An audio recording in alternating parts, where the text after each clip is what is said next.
শুরু করছি ভলিউম 16 থেকে 3 গোয়েন্দা সিরিজের আরেকটি নতুন গল্প, প্রাচীন মূর্তি। প্রথম প্রকাশ মে 1992। শুরু হচ্ছে রকিব হাসানের লেখা প্রাচীন মূর্তি এর প্রথম পর্ব। ভিক্টর সাইমনের পিছু পিছু রকি বিচের উকিল মিস্টার নিকোলাস ফাউলারের অফিসে এসে ঢুকল কিশোর আর রবিন। হ্যালো ভিক্টর, উঠে দাঁড়ালেন ফাউলার। হাত বাড়িয়ে দিলেন বিখ্যাত গোয়েন্দা মিস্টার সাইমনের দিকে। তারপর কেমন আছো কিশোর? রবিন, তোমরা কেমন? ভালো স্যার, ঘাড় কাত করে জবাব দিল কিশোর। তার মানে হাতে সময় আছে তোমাদের? রবিনের দিকে তাকিয়ে হাসলেন উকিল সাহেব। কেস নিতে পারবে? পারবো, রবিন বলল। মিস্টার সাইমনের কাছে সে খবর শুনেই তো এলাম। গুড, বসো। ডেস্কের সামনে 3টে চেয়ারে বসলো 3 জনে। ফাউলার বসলেন ডেস্কের ওপাশে তার আগের জায়গায়। জিজ্ঞেস করলেন, স্যার, কফি? মাথা নাড়ল রবিন আর কিশোর। খাবে না। মাথা ঝাঁকালেন সাইমন। কফি। বেল বাজিয়ে খানশ্যামাকে ডেকে নির্দেশ দিলেন উকিল। 2 কাপ কফি। ভূমিকা বিশেষ করলেন না তিনি, সরাসরি কাজের কথায় চলে এলেন। কিশোর আর রবিনকে জিজ্ঞেস করলেন, মুসাকে দেখছি না? ও গাড়ি নিয়ে ব্যস্ত, জবাব দিল কিশোর। কোথায় নাকি পুরনো গাড়ির পার্টস পেয়েছে, আনতে চলে গেছে। যাই হোক, তোমাদের কেন ডেকেছি জানো নিশ্চয়ই? শুধু জানি একটা কেস ঠিক করেছেন আমাদের জন্য, আর কিছু না। মিস্টার সাইমনকে নাকি ফোন করেছিলেন, তিনি আমাদের খবর দিয়েছেন। হ্যাঁ, দারুণ রহস্যময় একটা কেস, সেটা সমাধান করতে হবে। আশা করি পারবে তোমরা। মাথার টাকে হাত বোলালেন উকিল সাহেব। ছোটখাটো মানুষ, উঁচু ডেস্কের ওপাশে তার শরীরের বেশিরভাগটাই অদৃশ্য। মিস্টার চেস্টার রেডফোর্ডের মৃত্যুর খবর নিশ্চয়ই কাগজে পড়েছ? মাথা ঝাঁকালো কিশোর আর রবিন। সাইমন বললেন, কিরকম আর ছিলেন যদ্দূর শুনেছি? লোকে বলে মাথায় ছিট ছিল। রকি বিচে এসেছেন বেশি দিন হয়নি। হ্যাঁ, কিশোর বলল, একটা কেসে তার সঙ্গে আমার পরিচয়। হাতির দাঁতের একটা মূল্যবান মূর্তি হারিয়ে গিয়েছিল, তার খুঁজে দিয়েছিলাম। মেরি চাচির বাবার বন্ধু ছিলেন, ঘনিষ্ঠ আত্মীয় কেউ ছিল না তার। দূর সম্পর্কে 2-4 জন ভাইটাই বাদে। খামখেয়ালি লোক ছিলেন, দেশে দেশে ঘুরে বেড়াতে ভালোবাসতেন। অনেক কিছুই জানো দেখছি, উকিল বললেন। উইলে কয়েকজনের নাম উল্লেখ করে গেছেন, তবে একটা বিশেষ রহস্যের সমাধান করতে না পারলে কেউই কিছু পাবে না। ফাউলার জানালেন, নিজের হাতে উইল লিখেছেন রেডফোর্ড, তবে তাতে আইনগত কোনো বাধা নেই। সাক্ষী ছিল 2 জন। দুজনেই তার আত্মীয়, সম্পত্তির উত্তরাধিকারী। কাজেই রহস্য সমাধানের ব্যাপারে কোনো রকমের সাহায্য ওরা করবে না, তাতে নিজেদের ক্ষতি। হাসলেন উকিল। তবে আশা করি তোমাদের কোনো অসুবিধা হবে না। পুরনো রহস্য খুঁজিয়ে বের করে সমাধান করে ফেলতে পারো। আর এটা তো নতুনই। রহস্যটা কি জানার জন্য অস্থির হয়ে উঠেছ না? দাঁড়াও, আগে উইল থেকে কয়েকটা প্যারাগ্রাফ পড়ি। ট্রে নিয়ে ঘরে ঢুকলো খানশ্যামা। 2টো কাপ টেবিলে নামিয়ে দিয়ে বেরিয়ে গেল। নাও, কফি নাও, সাইমনকে বললেন উকিল। নিজে একটা কাপ তুলে নিলেন, গোটা 2 চুমুক দিয়ে নামিয়ে রাখলেন কাপটা। তারপর ড্রয়ার খুলে একটা দলিল বের করলেন, পড়তে শুরু করলেন। আমি নির্দেশ দিয়ে যাচ্ছি, মূল্যবান অ্যাজটেক যোদ্ধাকে তারই হাতে দেওয়া হবে, যে এসে প্রমাণ করতে পারবে যে সে ওই যোদ্ধার সত্যিকারের বংশধর। ফাউলার থামলে রবিন বলে উঠল, এই কারো নামটাম নেই? না, আরেক জায়গায় তোমাদের 4 জনের নাম লেখা রয়েছে। বলে শেষ পাতাটা উল্টালেন ফাউলার। সাইমন আর 3 গোয়েন্দার নাম পড়লেন। আমার অনুরোধ থাকলো, রকি বিচের গোয়েন্দা ভিক্টর সাইমন আর 3 গোয়েন্দা কিশোর পাশা, মুসা আমান এবং রবিন মিলফোর্ড যেন অ্যাজটেক যোদ্ধাকে খুঁজে বের করে তার সম্পত্তি তাকে প্রদান করে। তদন্তের জন্য যত খরচ হবে সব দেওয়া হবে আমার এস্টেট থেকে। কাজ শেষে তাদের পারিশ্রমিকও দেবে এস্টেট। আর যতক্ষণ অ্যাজটেক যোদ্ধাকে তার সম্পত্তি ফিরিয়ে দেওয়া না হয় ততক্ষণ আমার কোনো উত্তরাধিকারী আমার সম্পত্তির একটা কানাকড়িও পাবে না। উইলের দুটো অংশ আরেকবার পড়তে বললেন সাইমন। মন দিয়ে শুনলেন, ভ্রুকুটি করলেন। অবাক হয়েছেন, জিজ্ঞেস করলেন, তোমার হাতে কোনো সূত্র আছে নিক, যা দিয়ে শুরু করা যায়? না, যে কজন উত্তরাধিকারী আছে সবাইকে জিজ্ঞেস করেছি আমি নানাভাবে। মিস্টার রেডফোর্ডের পরিচিত যাদেরকে চিনি তাদেরকেও খুঁটিয়ে প্রশ্ন করেছি, কেউ কিচ্ছু বলতে পারেনি। তবে উইলে একটা বাক্য রয়েছে, এটা সূত্র হলেও হতে পারে।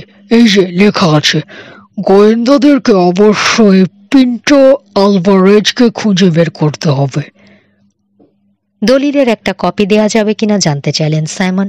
মাথা ঝাঁকিয়ে উকিল বললেন, অবশ্যই, চাইতে পারো ভেবে ফটোকপি করিয়েই রেখেছি। বের করে দিলেন তিনি।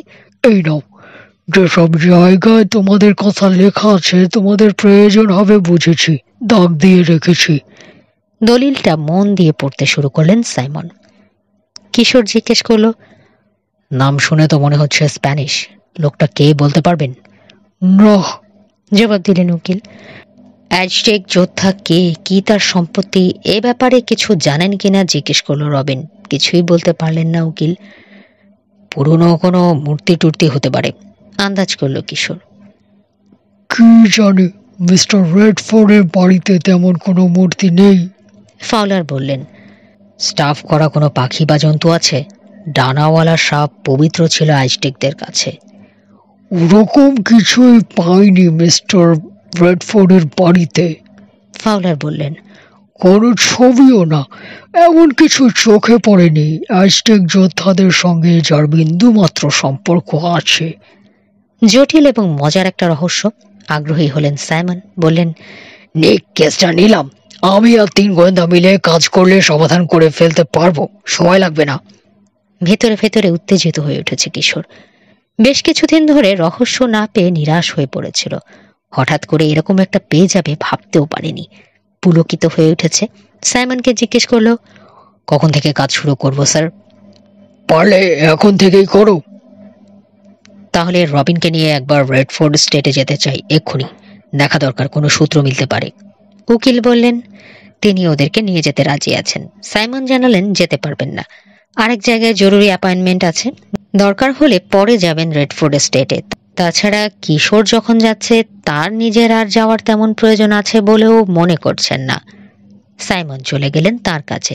2 গোয়েন্দাকে নিয়ে এস্টেটে রওনা হলেন ফাউলার। শহর ছাড়িয়ে চলে এলেন পার্বত্য এলাকায়। একটা পথের পাশে বিরাট এক প্রাইভেট এস্টেট ছিল। সেটা ভেঙে এখন হাউজিং ডেভেলপমেন্টের কাজ চলছে। এরকম করার নির্দেশ দিয়ে গেছেন রেডফোর্ড। তার রহস্যের সমাধান হলেই এই হাউজিং সোসাইটির মালিক হয়ে বসবে উত্তরাধিকারীরা, অনেক টাকার মালিক। কিশোর আর রবিনকে এসব কথা জানালেন উকিল। আরো কিছু দূর এগিয়ে মোড় নিলেন ফাউলার। পুরনো পাইনের সারির ভেতর দিয়ে চলে গেছে একটা পথ।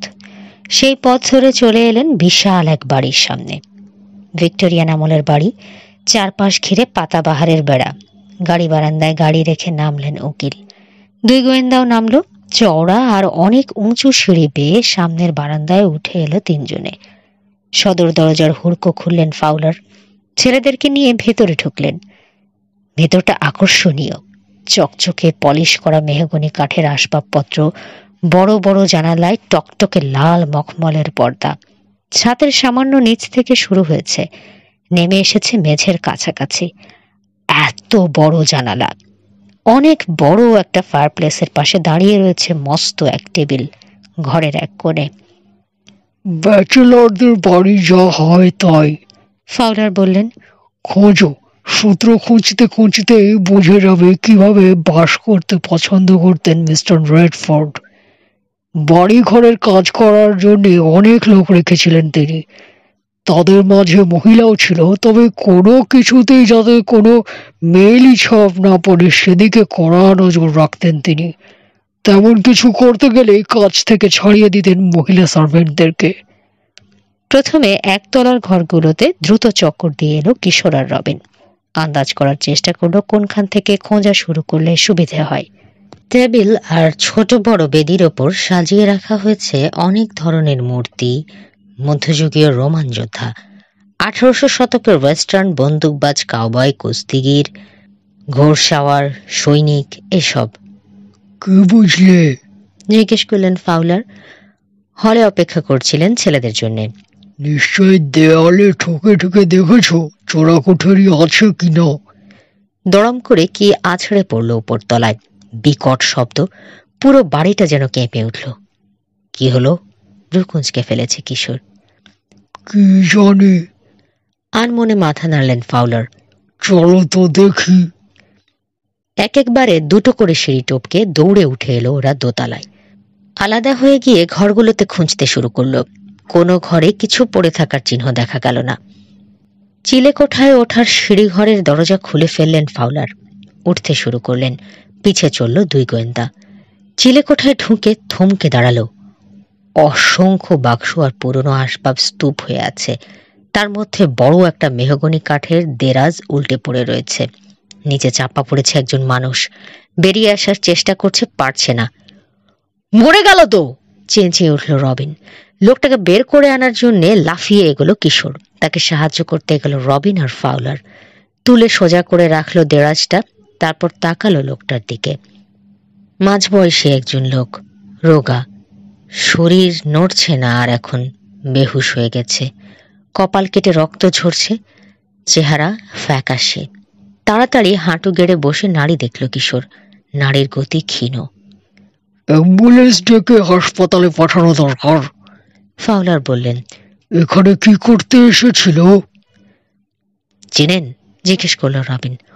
আন্দাজ করতে পারছি, শিওর হতে হলে আরো কিছু দেখা দরকার। অচেতন লোকটার জ্যাকেটের পকেট থেকে মানিব্যাগ বের করলেন উকিল। নাম ঠিকানা লেখা কাগজটা পড়ে বললেন, যা ভেবেছিলাম। এর নাম উইলিয়াম বারোজ, মিস্টার রেডফোর্ডের খালাতো ভাই। উইলে এর নামও রয়েছে। উত্তরাধিকারী, বিড়বিড় করল কিশোর। উকিলের দিকে তাকিয়ে বলল, নিশ্চয়ই কিছু খুঁজতে এসেছিল, জরুরি কিছু। নিচে টেলিফোন আছে, সে কথা রবিনকে জানালেন ফাউলার। অ্যাম্বুলেন্সের জন্য টেলিফোন করতে বললেন। অ্যাম্বুলেন্স আসুক, আমাদের অপেক্ষা করাই ভালো। লোকটার উপর নজর রেখে দাঁড়িয়ে রইলেন তিনি। কিশোর খুঁজতে শুরু করলো ড্রয়ার, বক্স, আলমারি, সব জায়গায়। বের করার চেষ্টা করছে লোকটা কি নিতে এসেছিল। দেরাজের মধ্যে খুঁজতে গিয়েছিল, বলল সে। হয়তো ঠিক মতো বসেনি, টান লেগে উল্টে পড়েছে গায়ের উপর। তাই হবে, চুরি করে ঢুকেছে। আমাকে না নিয়ে এ বাড়িতে ঢোকার অনুমতি নেই কারো। ভাবছি ঢুকলো কিভাবে। দেরাজের ড্রয়ার পুরনো কাপড় আর বইতে বোঝাই। না, তেমন কিছু তো দেখছি না। নিরাশ হয়ে মাথা নাড়ল কিশোর। অ্যাজটেক যোদ্ধার সূত্র পাবো আশা করেছিলাম। রবিন ফিরে এসে জানালো অ্যাম্বুলেন্স আসছে। আবার ফিরে গেল নিচে। অ্যাম্বুলেন্স এলে তাদেরকে পথ দেখিয়ে আনার জন্য। বেশিক্ষণ লাগলো না। একটু পরেই একজন ডাক্তার আর দুজন স্ট্রেচার বাহককে নিয়ে এলো রবিন। বারোজকে পরীক্ষা করলেন ডক্টর। বললেন, অবশ্যই হাসপাতালে নিয়ে যেতে হবে। লোকটাকে স্ট্রেচারে তোলা হলো। বাহকদের সঙ্গে চললেন ডক্টর, উকিল আর দুই গোয়েন্দা। অ্যাম্বুলেন্স চলে যেতেই কিশোর বলল, আবার সে চিলেকোঠায় ফিরে যেতে চায়। খোঁজার কাজটা শেষ করে ফেলবে। কেন, কিছু চোখে পড়েছে নাকি? জিজ্ঞেস করল রবিন। মনে হয় কয়েক বাক্স পিকচার স্লাইড পড়ে থাকতে দেখেছি। বোধহয় ওগুলোর জন্য গিয়েছিল বারোজ। আর তাহলে ধরেই নেওয়া যায় সূত্র রয়েছে ওই ছবির মধ্যেই। দাঁড়িয়ে আছো কেন? জলদি চলো। তুমি ভাবছো? ফাউলার বললেন, এর মধ্যে অ্যাজটেক যোদ্ধার ছবি টবি আছে?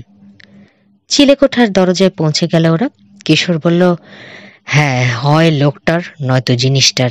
স্লাইডগুলো কোথায় বসে দেখবে? কিশোর বলল, নিচে গিয়ে দেখাই ভালো। চিলেকোঠায় বসে দেখতে অসুবিধে। কথাটা পছন্দ হলো ফাউলারের। বললেন, সেই ভালো, চলো। স্লাইড দেখতে তো প্রজেক্টর আর পর্দা লাগে। আছে যে, তুমি জানলে কি করে? সহজ, স্লাইড যখন আছে, প্রজেক্টর আর পর্দাও আছে, এ তো জানা কথা। তবে আমি দেখেছি নিচতলার ঘরগুলো খোঁজার সময়। চলুন। চলো। তিনজনে মিলে বাক্সগুলো নিচে নামিয়ে আনলো। তারপর প্রজেক্টর আর পর্দা বয়ে নিয়ে এলো লিভিং রুমে। বাক্সের ওপর বিভিন্ন দেশের নাম লেখা রয়েছে, গ্রিস, ইটালি, মিশর আর ভারত লেখা বাক্সগুলো সরিয়ে রাখলো কিশোর। অ্যাজটেক যোদ্ধাকে এগুলোতে পাবো না, বলল সে। আমি শিওর আমরা যাকে খুঁজছি তাকে পাবো মেক্সিকোয়। পর্দাটা টেনে নামিয়ে নিয়ে এলো রবিন। প্রজেক্টর রেডি করে তাতে স্লাইড ঢোকালো কিশোর। একটা বাক্সের ওপর কিছু লেখা নেই, সেটা থেকেই নিয়েছে প্রথম ছবিটা। দেখলো, তারপর একের পর এক ছবি ঢোকাতে থাকলো। কিছু ছবি দেখে মনে হলো সেগুলো রকি পর্বত থেকে তোলা হয়েছে। তারপর এলো হাওয়াই, কানাডা আর ইংল্যান্ডের বিভিন্ন জায়গার দৃশ্য। মেক্সিকোতে তোলা একটা ছবিও চোখে পড়েনি এখনো। তবুও বিমোহিত হয়ে দেখছে কিশোর রবিন। খুবই ভালো লাগছে ওদের। অজানা অচেনা দুর্গম সব জায়গার ছবি, কিছু কিছু তো বিস্ময়কর। কোন দিক দিয়ে যে একটা ঘন্টা পেরিয়ে গেল টেরই পেল না ওরা। ফাউলারও মুগ্ধ হয়ে দেখছেন। হঠাৎ কি মনে হতে হাতঘড়ির দিকে তাকিয়ে বলে উঠলেন, আরে বাবা, অনেক দেরি হয়ে গেছে, আর বেশিক্ষণ থাকতে পারবো না, আমি অফিসে যেতে হবে। প্রজেক্টরের দায়িত্ব নিয়েছে এখন রবিন। একের পর এক স্লাইড তুলে দিচ্ছে কিশোর, সেগুলো মেশিনে ঢোকাচ্ছে সে। ছবি দেখতে বেশিক্ষণ সময় আর নিচ্ছে না ওরা, দ্রুত দেখছে, তাড়াতাড়ি কাজ সারতে হবে। দাঁড়াও দাঁড়াও, প্রায় চেঁচিয়ে উঠলেন ফাউলার। মেক্সিকো, ওই বিল্ডিংটা মেক্সিকো সিটিতে, ওখানকার বিশ্ববিদ্যালয়। গিয়েছিলেন নাকি ওখানে? হ্যাঁ। ছবিটা ভালো করে দেখে সরিয়ে দিল রবিন। আরেকটা ছবি দেখে ফাউলার জানালেন ওটা pyramid of the sun, Mexico সিটির বাইরে বিশাল এক প্রাচীন ধ্বংসস্তূপ। রবিন, ধরে রাখো ছবিটা, কিশোর বলল। এটাই অ্যাজটেক, কোনো সূত্র আছে কিনা দেখো। অনেকক্ষণ দেখেও কিছু বের করা গেল না ছবিটা থেকে। ছবিতে কয়েকজন লোক রয়েছে, কারো চেহারায় স্পষ্ট নয়, চেনা যায় না। বোতাম টিপে দিল আবার রবিন। চলতে শুরু করলো আবার প্রজেক্টর। কয়েকটা ছবিতে নানা রকম ক্যাকটাস দেখা গেল। ক্যান্ডেল ক্যাকটাসও রয়েছে তার মধ্যে। একটা হ্রদ দেখা গেল, মাছ ধরছে জেলেরা, জালগুলো অদ্ভুত। ওটা লেক প্যাজকুয়ারো, ফাউলার জানালেন। আর ওই জালগুলোকে বলে প্রজাপতি জাল। দুনিয়ায় একমাত্র ওই হ্রদেই ওরকম জাল দিয়ে মাছ ধরা হয়। আবার ঘড়ি দেখলেন তিনি।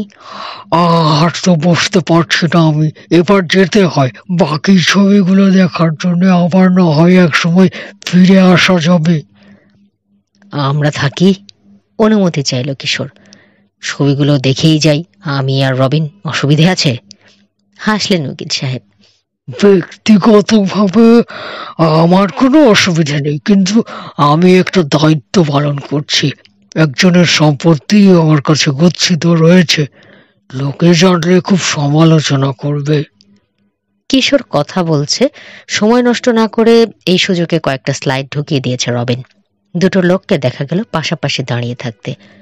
অস্ফুট শব্দ করে উঠল কিশোর। একজনকে চিনতে পেরেছে, বাঁয়ের মানুষটি মিস্টার চেস্টার রেডফোর্ড। অন্য লোকটা কে? রবিনের প্রশ্ন। দেখতে তো অনেকটা ইন্ডিয়ানদের মতো লাগছে। স্প্যানিশ ইন্ডিয়ান, বিড়বিড় করল কিশোর। ফাউলারের দিকে তাকালো। কে ও? পেন্টো আলভারো? বলতে পারবো না, মাথা নাড়লেন উকিল সাহেব। স্থির দৃষ্টিতে ছবিটার দিকে তাকিয়ে রয়েছে কিশোর। অ্যাজটেক যোদ্ধার সত্যিকারের বংশধর হতে পারে, চেহারা অন্তত তাই বলছে। কিশোর আর রবিনের মতো উত্তেজিত হয়ে উঠেছেন ফাউলার। যাওয়ার কথা ভুলে গিয়ে তাকিয়ে রয়েছেন ছবিটার দিকে। দ্রুত পরের ছবিগুলো চালিয়ে দিল রবিন। প্রতিটিতেই দুজনের ছবি, নানা ভঙ্গিতে, চমৎকার একটা বাগানের মধ্যে তোলা। মিস্টার ফাউলার, আবার অনুরোধ করলো কিশোর, ছবিগুলো তো সবই প্রায় এক, একটা নিয়ে গেলে কোনো অসুবিধা হওয়ার কথা নয়, নিতে পারি? প্রিন্ট করে নেব। ভেবে দেখলেন উকিল, তারপর মাথা ঝাঁকিয়ে অনুমতি দিলেন। সবচেয়ে পরিষ্কার ছবিটা বেছে বের করলো কিশোর। সাবধানে রুমালে জড়িয়ে পকেটে রাখলো। প্রজেক্টর, পর্দা আর বাক্সগুলো যেখানে ছিল সেখানে রেখে এলো আবার তিনজনে মিলে। বেরিয়ে এলো বাড়ি থেকে। সদর দরজায় তালা লাগালেন ফাউলার। তারপর ছেলেদের নিয়ে এসে গাড়িতে উঠলেন। পাশা সার্ভিস ইয়ার্ডে ওদেরকে নামিয়ে দিয়ে চলে গেলেন। ভেতরে ঢুকেই সোজা হেডকোয়ার্টারের দিকে এগুলো দুই গোয়েন্দা। পথে দেখা হয়ে গেল রাশেদ পাশার সঙ্গে। পুরনো একটা গার্ডেন চেয়ারে বসে পাইপ টানছেন তিনি। গভীর মনোযোগে কি যেন দেখছেন ম্যাগনিফাইং গ্লাস দিয়ে। ওদের সাড়া পেয়ে মুখ তুললেন, হাত নেড়ে ডাকলেন, দেখা যা। গেল দুজনে। ময়লা পুরনো একটা কাগজ বাড়িয়ে দিয়ে বললেন, দুটো আঙ্গুলের ছাপ আছে, দেখ তো একরকম না আলাদা? অবাক হয়ে চাচার মুখের দিকে তাকালো কিশোর। নীরবে হাত বাড়িয়ে কাগজ আর গ্লাসটা নিল। ভালো মতো দেখে ফিরিয়ে দিতে দিতে বলল, আলাদা, একজনের না। মুচকি হাসলেন রাশেদ পাশা। আমি যদি বলি একজনের? চাচার মুখের দিকে তাকিয়েই রয়েছে কিশোর। কি হয়েছে তোমার চাচা? পুরনো মাল বাদ দিয়ে হঠাৎ এই গোয়েন্দাগিরি? তুই যদি পুরোনো মাল আর গোয়েন্দাগিরি একসাথে চালাতে পারিস, আমি পারবো না কেন? তা বটে, কিন্তু তোমার হঠাৎ এই শখ কেন? হঠাৎ দেখলি কোথায়? তোরা যখন কোনো কেসে কাজ করিস আমি কি ইন্টারেস্টেড হই না? খুঁটিয়ে খুঁটিয়ে অনেক প্রশ্ন করি না? তা করো। নতুন একটা খবর শুনবি? হাসিটা ছড়িয়ে পড়েছে রাশেদ পাশার চোখে। গোফের কোণ ধরে টানলেন। আমিও এক সময় গোয়েন্দা ছিলাম। বোমা ফাটলো যেন, এমন ভাবে চমকে গেল কিশোর রবিন। গোয়েন্দা? একই সঙ্গে বলে উঠল দুজনে। হ্যাঁ, গোয়েন্দা। জীবনে অনেক কাজই করেছি জানিস। বাড়ি থেকে পালিয়ে সার্কাসের দলে যোগ দিয়েছি, ছন্ন ছড়ার মতো ঘুরে বেরিয়েছি দেশে দেশে, জাহাজের নাবিক হয়েছি, মরুভূমিতে গিয়ে বেদুইনদের সঙ্গে বাস করেছি। সেসব জানি, বাধা দিয়ে বলল কিশোর। জানতাম না শুধু গোয়েন্দা হওয়ার খবর। ভালো ডুবুরি ছিলাম আমি, সে খবর জানিস? প্রশান্ত মহাসাগরের এক দ্বীপে বহুদিন থেকেছি আমি, মুক্ত শিকারীদের দলে। আশ্চর্য, এত কিছু ছিলে তুমি? তোর বাপও অনেকটা ওরকমই ছিল, তোর দাদাও। নইলে রহস্য আর রোমাঞ্চের এই তীব্র নেশা এলো থেকে তোর রক্তে? বিমূঢ় হয়ে গেছে যেন কিশোর। রবিন তা গোয়েন্দাটা কবে ছিলে, কোথায়? জাহাজে থাকতে একদিন এক কোটিপতি মহিলার নেকলেস হারিয়ে গেল। জাহাজের ডিটেকটিভ কিছুই করতে পারলো না। আমার খুব আগ্রহ হলো, দেখিতে চেষ্টা করে 2 ঘন্টার মধ্যে বের করে দিলাম নেকলেসটা। এত তাড়াতাড়ি? চোখ বড় বড় করে ফেলল রবিন। হ্যাঁ, সেদিনই আমাকে সহকারী গোয়েন্দার চাকরি দিয়ে ফেললেন ক্যাপ্টেন। 6 মাসের মধ্যেই আসল ডিটেকটিভকে ছাড়িয়ে আমাকে তার জায়গায় বহাল করলেন। কিন্তু টিকলাম না, বছর খানেক পরেই পালালাম। আফ্রিকার উপকূল ধরে চলছিল তখন জাহাজ। সিংহ আর হাতি শিকারের লোভ সামলাতে পারলাম না। আচমকা কি হলো কিশোরের কে জানে, চট করে বসে পড়ে পায়ে হাত দিয়ে সালাম করে ফেলল চাচাকে। এত কথা কোনোদিন কিন্তু জানোনি তুমি আমাকে। জানাবো কি? আমার এই ছন্ন ছড়া জীবনের কথা শুনলেই তোর চাচি খেপে যায়, বলে ফালতু সময় নষ্ট করেছি আমি। কে যায় হয়তো সংসারের শান্তি নষ্ট করতে? মাথা দোলালো কিশোর। তা এই আঙুলের ছাপের ব্যাপারটা কি বলো তো? আবার গোয়েন্দাগিরি শুরু করেছো নাকি? না, পুরোনো ডায়েরি ঘাঁটতে গিয়ে ভেতর থেকে বেরিয়ে পড়লো কাগজটা। অবসর সময়ে ধাঁধার খেলা আমার খুব ভালো লাগতো, বসে বসে খেলতাম। এই আঙুলের ছাপ আমারই। এই যে এটা আসল আর এটা নকল। নকল? বুঝতে পারলো না রবিন। কিশোর বুঝে ফেলেছে, বলল, বুঝেছি, রাবারের নকল চামড়া লাগিয়ে নিয়েছিলে, এভাবে নকল ছাপ দিয়ে বাঘা বাঘা গোয়েন্দাকে ধোঁকা দিয়ে দেয় অপরাধীরা। হ্যাঁ। মাথা ঝাঁকালেন রাশেদ পাশা। ভাইপোর মুখের দিকে তাকালেন সরাসরি। খুব উত্তেজিত মনে হচ্ছে, কোনো কেস পেয়েছিস নাকি? পেয়েছি, খুলে বলল কিশোর। ছবিটা প্রিন্ট করার কথা বলল। চল আমিও দেখি। হাতে কাজ টাজ বিশেষ নেই, ভাবছি পুরনো পেশাটা আবার নতুন করে জ্বালিয়ে নেব। মন্দ হয় না, কি বলিস? একটুও না, খুশি হয়ে বলল কিশোর। স্যালভিস ইয়ার্ডের পাশাপাশি নতুন তো ব্যবসা করোই কত। এই যেমন জন্তু জানোয়ার ধরে বিক্রি করার ব্যবসাটা, একটা ডিটেকটিভ এজেন্সি খুলে ফেললেই বা ক্ষতি কি? তোদেরকে দেখে সে কথা ভাবছি অনেক দিন থেকেই, সাহস পাই না বুঝলি। অফিসের দিকে তাকালেন তিনি। ভেতরে কাজ করছেন মেরি চাচি। তোর চাচির এসব কাজ একদম পছন্দ না। কই, আমাকে তো কিছু বলে না। তোকে বলে না, আমাকে বলবে। ওই বেরোচ্ছে, নিশ্চয়ই খেতে ডাকবে। বারান্দায় বেরিয়ে এলেন মেরি চাচি। হাত নেড়ে সবাইকে যেতে ডাকলেন। ঠিকই আন্দাজ করেছেন রাশেদ পাশা, খেতেই ডাকলেন তিনি। টেবিলে সবে বসে প্লেট টেনে নিয়েছে কিশোর। মেরি চাচি জিজ্ঞেস করলেন, হে কিশোর, মিস্টার সাইমন ফোন করেছিলেন কেন রে? নতুন কোনো কেস নিশ্চয়ই? হ্যাঁ, তেমন কিছু না, এড়িয়ে যেতে চাইল কিশোর। কেসটা কি? মিথ্যে বলে পার পাবে না বুঝে গেল কিশোর, বলতেই হলো। বারোজের কথায় আসতেই রেগে গেলেন, কড়া গলায় বললেন, শয়তান, ওটাকে আবার সম্পত্তি দিতে গেলেন কেন মিস্টার রেডফোর্ড? ও তো একটা চোর। কিন্তু সত্যি কিছু চুরি করতে গিয়েছিল কিনা আমরা জানি না। নিশ্চয়ই গিয়েছিল, নইলে লুকিয়ে চিলে কোঠে উঠতে যাবে কেন? উকিল সাহেবের জায়গায় আমি হলে সোজা সার্চ ওয়ারেন্ট নিয়ে বড়জের বাড়িতে তল্লাশি চালাতাম। আজই পয়লা নয়, আমার দৃঢ় বিশ্বাস আরো চুরি করেছে সে। তার বাড়িতে চোরাই মাল পাওয়া যাবেই। তুমি রেগে যাচ্ছ কেন? মোলায়েম গলায় বললেন রাশেদ পাশা। তবে একেবারে ভুল কথা বলনি, চোর হতেও পারে। যাই হোক, পালিয়ে তো আর যেতে পারছে না, হাসপাতালে রয়েছে, পুলিশ ছাড়বে না, সুস্থ হলেই গিয়ে প্রশ্ন শুরু করবে। দেখবে তখন আমার কথাই ঠিক, বলে রান্নাঘরে চলে গেলেন তিনি। খাওয়ার পরে লিভিং রুমে এসে বসলো সবাই। হাসপাতালে ফোন করলো কিশোর। জানা গেল তখনও হুঁশ ফেরেনি বারুজের। অ্যাজটেক যোদ্ধার কেস নিয়ে চলল আলোচনা। মেক্সিকোর পুরনো ইতিহাস ঘাঁটতে হবে, কিশোর বলল এক সময়, বিশেষ করে সেই সময়কার যখন অ্যাজটেকরা ক্ষমতায় ছিল। বাড়িতে বড় একটা লাইব্রেরি করে তুলেছে কিশোর। অবশ্যই সেটা গড়তে সাহায্য করেছেন রাশেদ পাশা আর মেরি চাচি। বইয়ের ব্যাপারে তিনজনেরই প্রচন্ড আগ্রহ। মোটা মোটা দুটো বই নিয়ে এলো কিশোর। একটা রবিনকে দিয়ে আরেকটা নিজের কোলের ওপর রেখে পাতা উল্টাতে শুরু করলো। দেখতে দেখতে নিমগ্ন হয়ে গেল বইয়ের পাতায়। নীরবে পাইপ টানছেন রাশেদ পাশা। মেরি চাচি একটা পেপার ব্যাক উপন্যাস নিয়ে বসেছেন। বাপরে, কি জল্লাদ ছিল! হঠাৎ বলে উঠল রবিন। কিভাবে মারতো মানুষগুলোকে! দেবতার ভোগ! স্বাস্থ্যবান দেখে একজন তরুণকে বেছে নিত, একটা বছর তাকে ভালো ভালো খাবার খাওয়াতো, কাপড় দিত, আনন্দের যত রকম উপকরণ আছে সব দেওয়া হতো, তারপর নিয়ে গিয়ে তাকে বলি দিত যুদ্ধ দেবতার উদ্দেশ্যে। হ্যাঁ, তিক্ত কণ্ঠে বলল কিশোর। ধর্মের নামে ধরে ধরে খুন করতো অসহায় মানুষগুলোকে। সব শয়তানি ওই ধর্মগুরুগুলোর।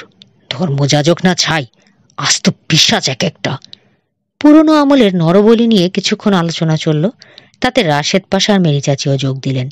অ্যাজটেক যোদ্ধাদের কয়েকটা ছবি রয়েছে বইতে, বিচিত্র পোশাক পরা।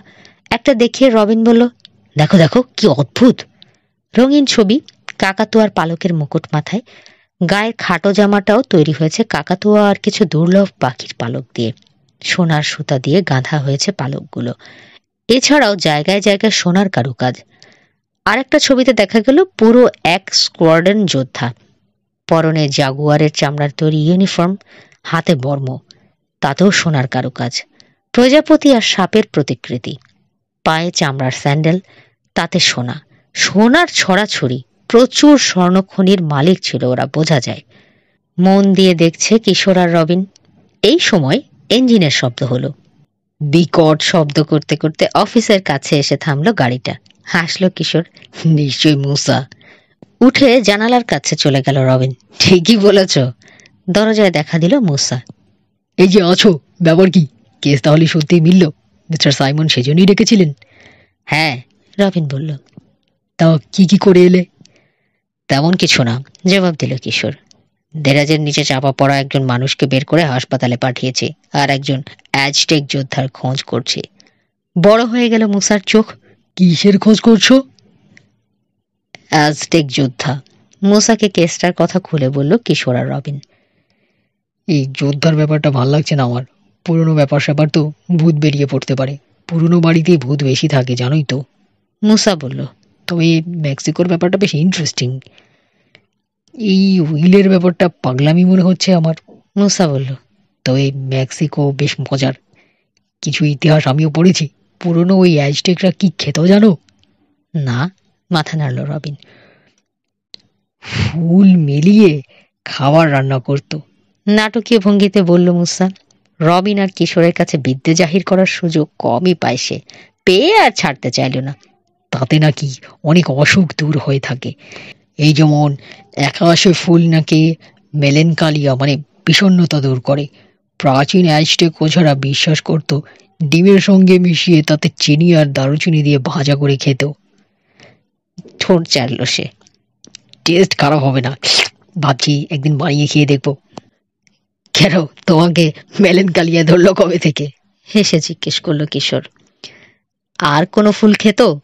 রবিনের প্রশ্ন। নিশ্চয়ই খেত। পাই ফিলিং তৈরি করতো গোলাপ ফুল দিয়ে, তাতে মেশাতো চিনি আর লেবু। এক ধরনের শরবত বানাতো জ্যামাইকা গাছের লাল কুড়ি দিয়ে। আর স্কোয়াশ কুড়ি খাওয়ার কথা তো নিশ্চয়ই শুনেছ, শোনোনি? সূর্য দেবতার পুজোর সময় ওই কুড়ি মুখে পুরে পানের মতো চিবাতো। ছাগল ছিল নাকি বেটারা?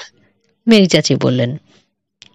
হ্যাঁ, কাজ করো মেরি, হেসে বললেন রাশেদ পাশা। একদিন জেরানিয়াম ফুল দিয়ে স্যুপ বানিয়ে দেখো না। অ্যাজটেকরা খেতে পারলে আমরা কেন পারবো না?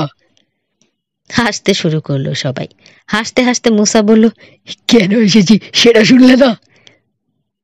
নিশ্চয়ই পার্সটা পেয়ে গেছো, সেটা বলতে।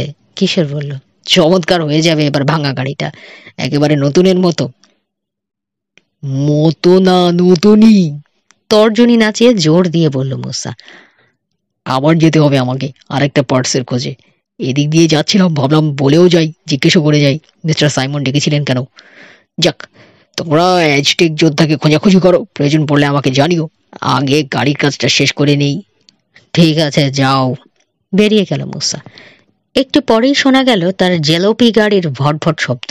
ইয়ার্ড থেকে বেরোনোর পরেও কিছুক্ষণ শোনা গেল শব্দটা। বিশ্রাম নেওয়া হয়েছে। অফিসে চলে গেলেন মেরি চাচি। ইয়ার্ডের কাজ করতে বেরিয়ে গেলেন রাশেদ পাশা। একা হয়ে গেল কিশোর আর রবিন। তারপর রবিন জিজ্ঞেস করলো, এই কেসের ব্যাপারে আর কি করা যায় বলো তো? তোমার গাড়িটা নিয়ে এসো গে, মিস্টার সাইমনের ওখানে যাব, তাকে সব জানাবো। আর ভাবছি আজ রাতে আরেকবার যাব রেডফোর্ড হাউসে। ভেতরে ঢোকা নিষেধ, বাইরে থেকে দেখতে তো বাধা নেই। তা নেই, কি দেখবে? দেখি। মিস্টার সাইমনের সঙ্গে দেখা করে ফিরে এলো দুজনে। রাতের খাবারের পর আবার বেরিয়ে পড়ল। চলল রেডফোর্ড এস্টেটে। গেটের পাশে এনে গাড়ি রাখলো রবিন। এখানেই রেখে যাই, কি বলো? আর একটু সরিয়ে রাখো, কিশোর বলল। গাড়ি থেকে নেমে ড্রাইভওয়ে ধরে হেঁটে চলল দুজনে। আলো রয়েছে তখনও, টর্চ জ্বালার দরকার পড়ল না। বাড়ির বাঁ পাশে পৌঁছে থমকে গেল ওরা। একজন মহিলা উপর দিকে তাকিয়ে রয়েছে, মোটাসোটা, মাথায় সাদা চুল। শব্দ শুনে ফিরে তাকালো মহিলা। একটা মুহূর্ত স্থির দৃষ্টিতে তাকিয়ে রইল ওদের দিকে, তারপর হাসলো। Good evening. চমকে দিয়েছিলে, চোর মনে করেছিলাম। না, তাও তো নও, দেখেই বুঝতে পারছি। আমার নাম ক্লারা অ্যাডামস, এখানেই কাজ করতাম বাড়ির মালিক থাকতে। Mister Redford? জিজ্ঞেস করলো কিশোর। মাথা ঝাঁকালো মহিলা। খুব ভালো লোক ছিলেন, তার কাছে কাজ করে শান্তি ছিল। কি আরামে ছিলাম ভাবলে কষ্টই লাগে এখন। কতদিন আগে কাজ করেছে জানতে চাইলো কিশোর। ক্লারা জানালো, বছর 2 আগে চলে গিয়েছিলাম। ইদানিং বেশি বেশি বাইরে যেতেন মিস্টার রেডফোর্ড, নিয়মিত কাজের লোক তেমন লাগতো না। মিস অ্যাডামস, অ্যাজটেক যোদ্ধার নাম কখনো বলতে শুনেছেন মিস্টার রেডফোর্ডকে? প্রশ্ন করে বসলো কিশোর। শূন্য দৃষ্টি ফুটল মহিলার চোখে। না। মেক্সিকোতে যেতেন তাই না? জিজ্ঞেস করলো রবিন। প্রায়, অনেক সুভিনির এনেছেন ওখান থেকে। ওগুলো কি করেছেন? কিশোর জানতে চাইল।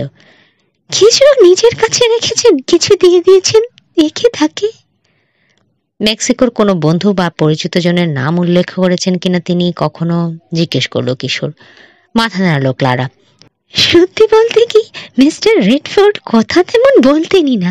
বাড়ির চাকর বাকরদের সঙ্গে তো নয়, তবে কার সঙ্গে যেন কথা বলার সময় একবার বলতে শুনেছিলাম মেক্সিকোতে গিয়ে ইন্ডিয়ান অস্ত্রশস্ত্র জোগাড়ের চেষ্টা করছেন তিনি, সংগ্রহে রাখার জন্যে। ওই সময় একটা লোক ছিল তার সঙ্গে, নামটা বলেননি। অনেক অস্ত্র সংগ্রহে আছে বুঝি তার? রবিন জিজ্ঞেস করলো। আছে, মিউজিয়ামে দান করে দেবেন বলতেন। দেখলে বুঝতে কি সব জিনিস, রোজ ওগুলো ধুলো মুছে পরিষ্কার করে রাখতাম আমি। কয়েকটা অস্ত্র ছিল ভয়ঙ্কর, দেখলেই হাত পা সিটিয়ে যেত আমার। কোনো অস্ত্রের কথা বলতে গিয়ে অ্যাজটেক শব্দটা কি বলেছেন?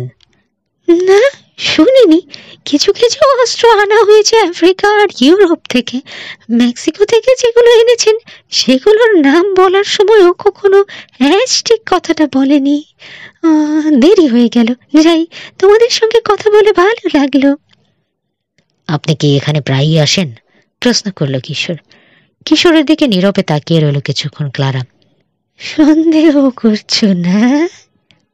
না না, এমনি, হাসল মহিলা। করলে অবশ্য তোমাকে দোষ দেয়া যায় না। এরকম সময়ে বন্ধ একটা বাড়িতে একজন মহিলাকে দেখলে সন্দেহ হওয়ারই কথা। হ্যাঁ, আসি, মানে আসতাম। মালিক বেঁচে থাকতে তার সঙ্গে দেখা করতে আসতাম। তাছাড়া বাড়িটার মায়া আমি কিছুতেই কাটাতে পারি না। ঠিক আছে, চলি, গুড বাই। দ্রুত হেঁটে চলে গেল মহিলা। তাকে নিয়ে খুব একটা ভাবছে না দুই গোয়েন্দা। তাদের মনে তখন অন্য চিন্তা। অ্যাজটেক যোদ্ধা কোনো অস্ত্রের নাম নয় তো? লনের ধার দিয়ে হেঁটে বাড়ির সামনের দিকে চলে গেল দুজনে। অনেক বড় বাড়ি। ডান পাশে চোখ পড়তে থমকে গেল ওরা। একটা বাক্সের উপর উঠে জানালা দিয়ে ভেতরে ঢোকার চেষ্টা করছে একজন মানুষ। লোকটাকে ধরার জন্য ছুটল দুজনে, কিন্তু দেখে ফেলল লোকটা। লাফ দিয়ে বাক্স থেকে নেমে একটা পাথর কুড়িয়ে নিয়ে ছুঁড়ে মারল ওদের দিকে। তারপর ঘুরে দৌড় দিল উল্টো দিকে। পাথরটাকে এড়ানোর জন্য ঝট করে মাথা সরিয়ে ফেলল কিশোর আর রবিন। চিৎকার করে ডাকল কিশোর, শুনুন, দাঁড়ান! কিন্তু লোকটা কি আর শোনে, থামল না। টর্চ জেলে তার পিছু পিছু দৌড় দিল দুই গোয়েন্দা। লোকটা বেঁটে, কালো চুল। দৌড়ানোর ভঙ্গিতেই বোঝা যায় এলাকাটা খুব ভালো মতো চেনে। কোনো রকম দ্বিধা নেই। পেছনের একটা পথ দিয়ে ছুটে হারিয়ে গেল অন্ধকারে। তন্ন তন্ন করে খুঁজল কিশোর আর রবিন। এক জায়গায় মাটিতে জুতোর ছাপ ছাড়া লোকটার আর কোনো চিহ্নই দেখতে পেল না। পুলিশকে জানানো দরকার, কিশোর বলল। আমি থাকি, পাহারা দিই, তুমি গিয়ে পুলিশকে ফোন করো। কয়েক মিনিটের মধ্যেই এসে হাজির হলো একটা পেট্রোল কার। লোকটা যেখানে ছিল সেই জায়গাটা পরীক্ষা করতে লাগলো। জানালার চৌকাঠে আঙুলের ছাপ ফেলে গেছে লোকটা। সেগুলো তোলার ব্যবস্থা করলো পুলিশের বিশেষজ্ঞ। মাটি থেকে জুতোর ছাপের মডেল তৈরি করলো। আর যে বাক্সের ওপর দাঁড়িয়েছিল লোকটা সেটাও তুলে নিল গাড়িতে। ছেলেদেরকে ধন্যবাদ দিলেন পেট্রোল কারের অফিসার ইনচার্জ। আবার কোনো চোর ছেঁচড়কে চোখে পড়লে সঙ্গে সঙ্গে জানানোর অনুরোধ করে চলে গেলেন। পুলিশ চলে গেলে আবার অ্যাজটেক যোদ্ধার সূত্র খুঁজতে শুরু করলো দুই গোয়েন্দা। টর্চের আলো ফেলে ঘুরে ঘুরে দেখল, কিছু চোখে পড়ছে না। তারপর হঠাৎ বলে উঠল কিশোর, মনে হয় পেলাম। দৌড়ে এলো রবিন। কিশোরের আলোটার পাশে আলো ফেলল। একটা বড় গাছের কাণ্ডে খোদাই করে আঁকা হয়েছে একজন ইন্ডিয়ান মানুষের প্রতিকৃতি, মাথা থেকে কাঁধের নিচ পর্যন্ত। কি বোঝাতে চেয়েছে? কিশোর বলল, বুঝলাম না, তবে অ্যাজটেক যোদ্ধার ছবি হতে পারে। গাছের পুরো কাণ্ডটাতেই চোখ বোলালো ওরা। আরো সূত্রের আশায় আরেকটা ছবি, কিংবা ফাঁপা জায়গা নেই কিছু। গাছের কাছে মাটিতে কিছু পুঁতে রাখেনি তো? রবিনের প্রশ্ন। আবার খোঁজা শুরু হলো। গাছটাকে ঘিরে চক্কর দিতে শুরু করলো দুজনে। মাটির দিকে চোখ। অনেকখানি জায়গা দেখলো। মাটি খোঁড়ার চিহ্ন চোখে পড়ল না। সমান মাটি, সব জায়গায় সবুজ ঘাস একরকম হয়ে জন্মেছে। মাটির রঙেরও কোনো পরিবর্তন নেই। খোঁড়া হলেও, কিশোর বলল, কিছুদিনের মধ্যে অন্তত হয়নি, অনেক আগে। মাটি না খুঁড়লে কিছু বোঝাও যাবে না আছে কিনা। আজ রাতে হবে না সেটা। তাছাড়া মিস্টার ফাউলারের অনুমতি নিতে হবে। চলো গিয়ে অনুমতি নিয়ে নিই। আজকে তো আর হবে না, কাল সকালে দেখা যাক। রাত তো বেশি হয়নি। এখন কোথায় যেতে চাও, বাড়িতে? না, চলো একবার মিস্টার সাইমনের ওখান থেকে ঘুরে যাই। তিনি কিছু করতে পারলেন কিনা জানা দরকার। আর একটা জরুরি কেসে ব্যস্ত মিস্টার সাইমন। অ্যাজটেক যোদ্ধা নিয়ে মাথা ঘামানোর সময়ই পাচ্ছেন না। দুই গোয়েন্দাকে দেখে খুশি হলেন। রেডফোর্ড এস্টেটে যা যা ঘটেছে তাকে জানালো কিশোর আর রবিন। অস্ত্রের কথা শুনে সাইমন বললেন, ইন্টারেস্টিং, লুকানো থাকতেও পারে। নিককে জিজ্ঞেস করবো, গাছের গোড়ায় লুকানো থাকলে অবাক হব না। ফাউলারকে ফোন করলেন তিনি। মাটি খুঁড়তে দিতে আপত্তি নেই উকিল সাহেবের। তাকেও বেশ আগ্রহী মনে হলো। জানিয়ে দিলেন আগামী দিন সকাল 9টায় রেডফোর্ড এস্টেটে যাবেন তিনি। ইচ্ছে করলে তখন গোয়েন্দারাও যেতে পারে। অস্ত্র সংগ্রহের ব্যাপারে তাকে প্রশ্ন করলেন সাইমন। জবাবে ফাউলার বললেন, বছর খানেক আগে ওই শখস চলে গিয়েছিল মিস্টার রেডফোর্ডের। তালিকাটা আমি দেখেছি, তাতে অ্যাজটেক যোদ্ধার নাম নেই। পরদিন সকালে সময় মতো এসে রেডফোর্ড এস্টেটে হাজির হলো কিশোর, রবিন আর মিস্টার সাইমন। মুসা আসতে পারেনি, গাড়ি নিয়ে ব্যস্ত। দুটো গাড়ি সাপ্লাই দেবে বলে দুজন খদ্দেরের কাছ থেকে অগ্রিম টাকা নিয়েছে। ঠিকমতো ডেলিভারি দিতে না পারলে ইজ্জত যাবে, সে কারণে প্রচন্ড আগ্রহ থাকা সত্ত্বেও আসতে পারেনি। গ্যারেজ থেকে কোদাল আর বেলচা বের করে আনলেন ফাউলার। চারজনে মিলে মাটি খুঁড়তে শুরু করলেন। গাছের চারপাশে বড় বড় গর্ত খোঁড়া হয়ে গেল, কিছুই পাওয়া গেল না। হতাশ হয়ে সেগুলো আবার মাটি চাপা দিয়ে ভরে দিতে লাগলো দুই গোয়েন্দা। হোস পাইপ দিয়ে পানি ছিটিয়ে মাটি ডোলে সমান করে আগের মতো করে ঘাসের চাপড়াগুলো আবার বসিয়ে দিতে লাগলো। ভীষণ পরিশ্রমের কাজ। সাইমন বললেন, নিক, যদি সময় দিতে পারো আমি একবার বাড়িটাতে ঢুকতে চাই। মিস্টার রেডফোর্ডের কাছে নিশ্চয়ই অনেক চিঠিপত্র আসতো, সেগুলো একবার দেখতে চাই। অ্যাজটেক যোদ্ধার ব্যাপারে কিছু পাওয়া যায় কিনা। রাজি হলেন উকিল, তবে তেমন কিছু পাওয়া যাবে আশা করতে পারলেন না। রেডফোর্ডের কাগজপত্র নাকি সবই পড়া হয়ে গেছে তার। তবু সাইমন যখন দেখতে চাইছেন, তালা খুলে দিলেন তিনি। কিশোর বলল, আপনারা কাগজ দেখুন, আমি আর রবিন বাকি স্লাইডগুলো দেখে ফেলি। ভালো কথা বলেছ, উকিল বললেন। দেখো, হ্যাঁ, বলতে ভুলে গেছি, পুলিশকে ফোন করেছিলাম সকালে। আঙুলের ছাপের কথা জিজ্ঞেস করলাম, ওদের রেকর্ডে নেই ওই ছাপ। তার মানে অতীতের কোনো অপরাধের ইতিহাস নেই লোকটার, পুলিশের যেরকম ধারণা ছিল। বারোজের কি খবর জানতে চাইল কিশোর। হুঁশ ফিরেছে? না, তবে অবস্থা উন্নতির দিকে। ডাক্তারদের ধারণা তাড়াতাড়ি ফিরবে। কাগজপত্র ঘাঁটায় মন দিলেন সাইমন। তার সঙ্গে রয়েছেন ফাউলার। কিশোর ও রবিন প্রজেক্টর আর পর্দা সাজিয়ে বসল। মেক্সিকোতে তোলা ছবির আরেকটা বাক্স পাওয়া গেল। মেশিনে স্লাইড ঢুকিয়ে বোতাম টিপে চালু করে দিল রবিন। কয়েকটা ছবি পেরোতে চেঁচিয়ে উঠল, আরেকটা সূত্র! একটা মেক্সিকান পিরামিডের সামনে তোলা হয়েছে ছবিটা। সেই রহস্যময় লোকটা দাঁড়িয়ে রয়েছে, পরনে অ্যাজটেক যোদ্ধার পোশাক। স্টিল করে রাখো, কিশোর বলল। আমি মিস্টার সাইমন আর ফাউলারকে ডেকে আনি। দৌড়ে এসে লাইব্রেরিতে ঢুকলো সে। গভীর মনোযোগে চিঠি পড়ছেন সাইমন। পাশে ঝুঁকে দাঁড়িয়ে রয়েছেন উকিল সাহেব। দুজনকে খবরটা জানালো কিশোর। ছবিটা দেখে মাথা দুলালেন খোঁড়া গোয়েন্দা। এখন আর খোঁড়া নন তিনি, পা ভালো হয়ে গেছে। ভালো সূত্র বের করেছো, হয়তো ওই লোকটাই মিস্টার রেডফোর্ডের অ্যাজটেক যোদ্ধা এবং সেই সম্পত্তির সত্যিকার মালিক, যোগ করলেন ফাউলার। যেটার কথা তিনি লিখে গেছেন। লোকটা কে? নিজেকে যেন প্রশ্ন করলো কিশোর। পেন্টো আলভারো না অন্য কেউ? এসব ছবি একটা কথাই প্রমাণ করে, রবিন বলল। আমরা যাকে খুঁজছি তার আসল ঠিকানা রয়েছে মেক্সিকোতে। হাসলেন সাইমন। এত শিওর হয় না, লোকটা মেক্সিকোতেই আছে তা নাও হতে পারে, অন্য কোনো দেশেও থাকতে পারে। মেক্সিকান হলেই যে মেক্সিকোতে থাকতে হবে তার কোনো মানে নেই। আরেকটা কথা বললেন তিনি, লোকটা যদি অ্যাজটেক যোদ্ধা হয়ও, কি জিনিস খুঁজে বের করে তাকে ফিরিয়ে দিতে বলা হয়েছে ছবি দেখে তা জানার কোনোই উপায় নেই। একটা কথা কিছুতেই বুঝতে পারছি না, উকিল বললেন মাথা চুলকাতে চুলকাতে।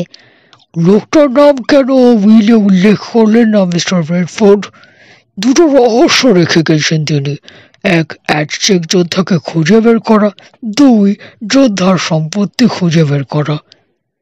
রহস্য আরো একটা আছে, সাইমন বললেন। কেসের সমাধান না হওয়া তক কেন সম্পত্তির উত্তরাধিকারীদেরকে তাদের পাওনা থেকে বঞ্চিত রাখতে চেয়েছেন? এর একটাই জবাব হতে পারে, কিশোর বলল। কোনো বিশেষ কারণে ওদেরকে ঠেকিয়ে রাখতে চেয়েছেন তিনি, আর সেই কারণটা হলো অ্যাজটেক যোদ্ধা আর তার সম্পত্তি রক্ষা। উত্তরাধিকারীরা পাওনা দখল করে ফেললে কোনোভাবে যোদ্ধা আর তার সম্পত্তির ক্ষতির সম্ভাবনা আছে। যুক্তি আছে তোমার কথায়, একমত হলেন উকিল সাহেব। কিন্তু সেই সম্পত্তিটা কি হতে পারে? নিশ্চয়ই দামি কোনো জিনিস, রবিন অনুমান করল। জিনিসটার নাম বললে হয়তো চোর ডাকাতেরা ছুটে আসবে ছিনিয়ে নেওয়ার জন্যে, সেই ভয়েই গোপন করে রেখেছেন। মিস্টার সাইমনেরও তাই মনে হলো। আরো সাবধানে কাজ করতে হবে আমাদের, আরো গোপনে। সূত্র খোঁজা চলল। স্লাইড দেখতে লাগলো দুই গোয়েন্দা। সাইমন আর ফাউলার আবার ফিরে গেছেন লাইব্রেরিতে। একের পর এক স্লাইড ঢোকাচ্ছে আর বের করছে রবিন। গভীর মনোযোগে পর্দার দিকে তাকিয়ে রয়েছে কিশোর।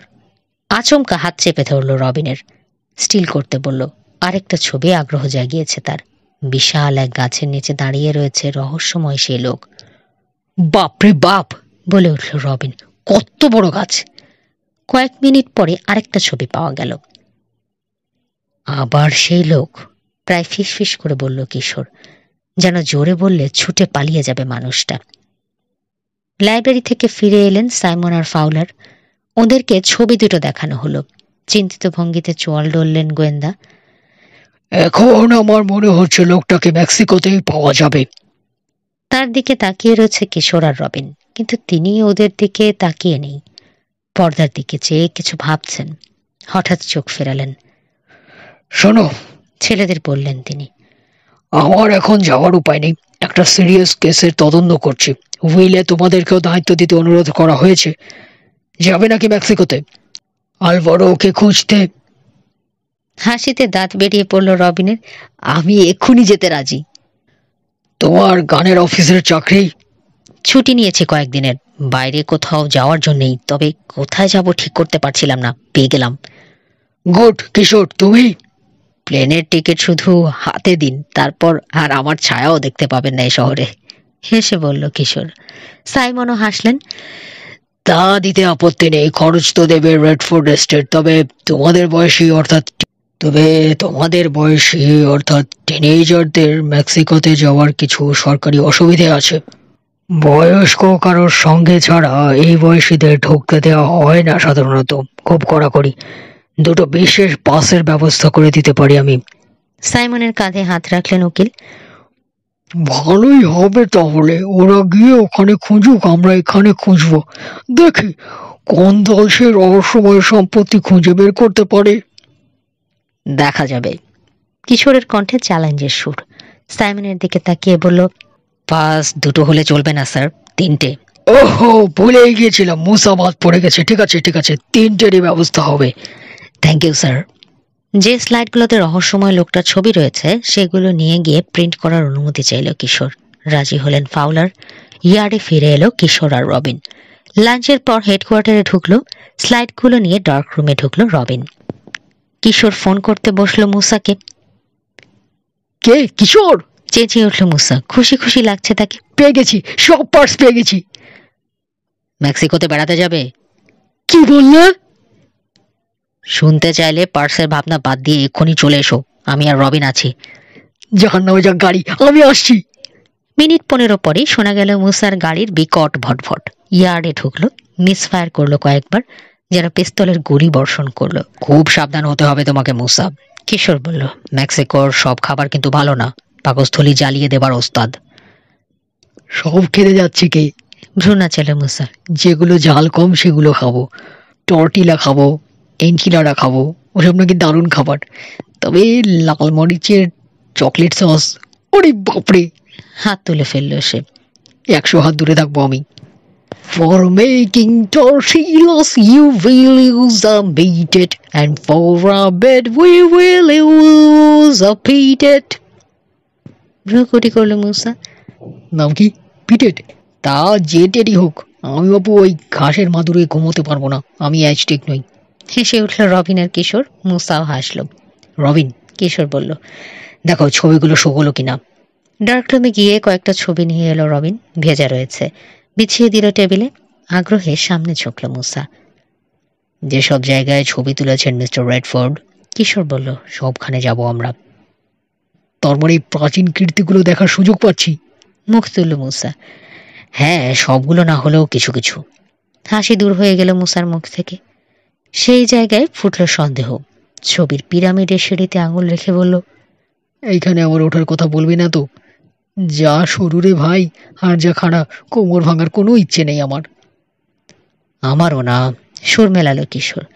ইন্ডিয়ানরা একটা বিশেষ কায়দায় উপরে ওঠে, হাঁটা চলা করে। সেভাবে চললে আর পড়ব না। কিছুক্ষণ পরে ফোন করলেন মিস্টার সাইমন। জানালেন, সব ব্যবস্থা হয়ে গেছে, 3টে পাস জোগাড় করেছি। মেক্সিকো সিটিতে হোটেলও বুক করা হয়েছে, ওখানে উঠবে। তারপর ইচ্ছে মতো যেখানে খুশি যাবে। কোথায় যাবে, কিভাবে যাবে, সেটা তোমাদেরকেই ঠিক করতে হবে। প্লেনের টিকিট? লাগবে না, আমার প্লেনটাতে করেই যেতে পারবে। ল্যারি কংক্লিন গিয়ে পৌঁছে দিয়ে আসবে তোমাদের। আসার আগে ফোন করে দিও আমাকে, আমার প্লেন পাঠিয়ে দেব। টাকার অভাব নেই মিস্টার সাইমনের। বই লিখে গোয়েন্দাগিরি করে অনেক টাকা আয় করেছেন। ব্যক্তিগত বিমান কিনে পাইলট সহ সেটার খরচ বহন করার ক্ষমতাও তার আছে। ল্যারি কংক্লিন হলো তার পাইলট। বিমানটা খুবই ভালো, তাতে উড়েছে 3 গোয়েন্দা। কংক্লিনের পাশে বসে কয়েকবার ওটাকে উড়িয়েছেও মুসা। কখন রওনা হচ্ছি জানতে চাইল কিশোর। কাল সকালে। আচ্ছা, ফোন রেখে দিলেন সাইমন।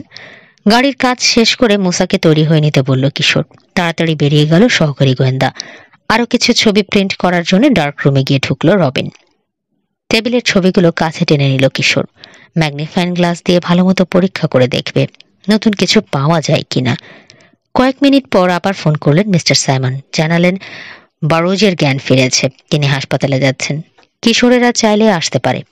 এক্ষুনি আসছি বলে উঠে দাঁড়ালো কিশোর। ডাক দিল রবিনকে। হাসপাতালের গেটে দেখা হলো সাইমনের সঙ্গে। ওদের অপেক্ষায় দাঁড়িয়ে আছেন তিনি। ইনফরমেশন ডেস্কে জিজ্ঞেস করতেই জানিয়ে দেওয়া হলো বারোজের ঘর কোথায়। এলিভেটরে করে 3 তলায় চলে এলো ওরা। ঘরের দরজায় দাঁড়িয়ে রয়েছেন ফাউলার। গোয়েন্দাদেরকে ভেতরে নিয়ে গেলেন। ফ্যাকাশে হয়ে আছে বারোজের চেহারা। মলিন হাসি হাসল। আপনাদেরকে অনেক কষ্ট দিচ্ছি, মাফ করে দেবেন। ওই বাড়িতে ঢুকে একটা গাধামি করেছি। বছর খানেক আগে একটা ডুপ্লিকেট চাবি দিয়েছিলেন আমাকে রেডফোর্ড। টাকার খুব প্রয়োজন তার, জানালো বারোজ। সেজন্যই উইলের পাওনাটা তাড়াতাড়ি আদায়ের জন্য অ্যাজটেক যোদ্ধার খোঁজ করতে গিয়েছিল। কারণ যোদ্ধাকে বের করে তার সম্পত্তি ফিরিয়ে দিলেই টাকা জোগাড়ের ব্যবস্থা হয়ে যাবে। টাকা তো পেলামই না, আক্ষেপ করে বলল সে। ঘটালাম দুর্ঘটনা, এখন আরো বেকায়দা অবস্থা আমার। অ্যাজটেক যোদ্ধা কে বা কি সে ব্যাপারে কোনো ধারণা আছে কিনা বারোজের জিজ্ঞেস করলেন সাইমন। মাথা নাড়ল অসুস্থ মানুষটা। অনেক দিন আগে একবার রেডফোর্ড বলেছিলেন আমাকে অ্যাজটেকদের একজন উত্তরাধিকারীর কাছে থেকে একটা দামি জিনিস পেয়েছেন। তবে সেটা কি বলেননি। আমার ওই ভাইটা ছিলেন সাংঘাতিক চাপা স্বভাবের। জিনিসটা কি আন্দাজ করতে পারেন? না, বারোজ জানালেন। রেডফোর্ড নাকি বলেছেন জিনিসটা তাকে রাখতে দেয়া হয়েছিল 5 বছরের জন্য, তারপর আবার ফিরিয়ে দেওয়ার কথা। আমার বিশ্বাস, বারোজ বলল, এই জিনিসটার কথাই উল্লেখ করা হয়েছে উইলে। তাহলে এমনও হতে পারে, ফাউলার বললেন। 5 বছর মেয়াদ শেষ হয়ে গেছে, যার জিনিস তাকে আবার ফেরত পাঠিয়েছেন মিস্টার রেডফোর্ড। উইলে সে কথা লেখার সুযোগ পাননি। মাথা নাড়ল বারোজ। আমার তা মনে হয় না। যতদূর মনে পড়ে বছর 3 আগে আমাকে কথাটা বলেছিলেন রেডফোর্ড। আমাকে বিশ্বাস করতেন, অনেক গোপন কথাই বলতেন। বলেছেন জিনিসটা তিনি যত্ন করে লুকিয়ে রেখেছেন, কিন্তু কি জিনিস তা বলেননি। আমিও চাপাচাপি করিনি। বাড়িতেও থাকতে পারে ওটা, কিংবা অন্য কোথাও, জানি না। আর কিছু বলার নেই বারোজের। রাস্তায় নেমে কিশোর প্রস্তাব দিল আরেকবার রেডফোর্ড স্টেটে যাওয়ার। মেক্সিকোতে যাওয়ার আগে আরও একবার খুঁজে দেখতে চায়। ওদেরকে নিয়ে চললেন ফাউলার। সবসময় কিছু বিশেষ যন্ত্রপাতি থাকে সাইমনের গাড়ির বুটে। তদন্তের সময় কাজে লাগে। নেমে গিয়ে বুট খুললেন তিনি। 3টে গাড়ি নিয়ে এসেছে 4 জনে। নিজের গাড়ি থেকে নেমে এলেন ফাউলার। কিশোর আর রবিন নামলো রবিনের ভক্সওয়াগন থেকে। সাইমনকে যন্ত্রপাতি নামাতে সাহায্য করতে এগুলো পোর্টেবল ফ্লোরোস্কোপ আর একটা মেটাল ডিটেক্টর বের করা হলো। বাড়ির দেয়াল, মেঝে, ছাদ সব জায়গায় খোঁজা হলো যন্ত্রের সাহায্যে।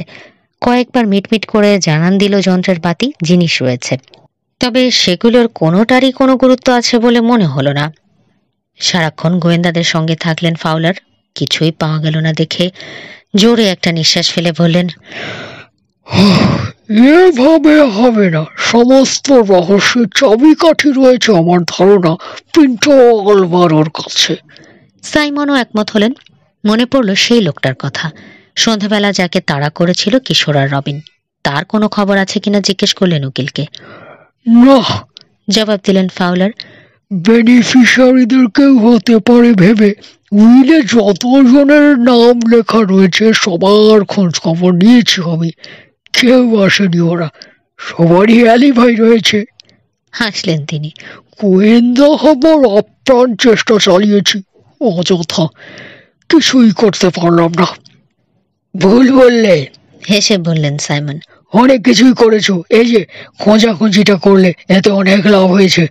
আর এত দক্ষ পাওয়ার কিছু নেই তোমার, আমরা তো অভিজ্ঞ গোয়েন্দা, কি করতে পারলাম, এখনো অন্ধকারই রয়েছে। সেদিন আর কিছুই করার নেই। অফিসে চলে গেলেন ফাউলার, সাইমন চলে গেলেন কাজে। দুই গোয়েন্দা ফিরে এলো ইয়ার্ডে। এখানেই শেষ হচ্ছে প্রাচীন মূর্তি এর প্রথম পর্ব। পরবর্তী পর্ব শুনতে এবং নতুন নতুন আরো অনেক গল্প শুনতে সাথে থাকুন গল্প বাই ঘাসফড়িং এর। ধন্যবাদ।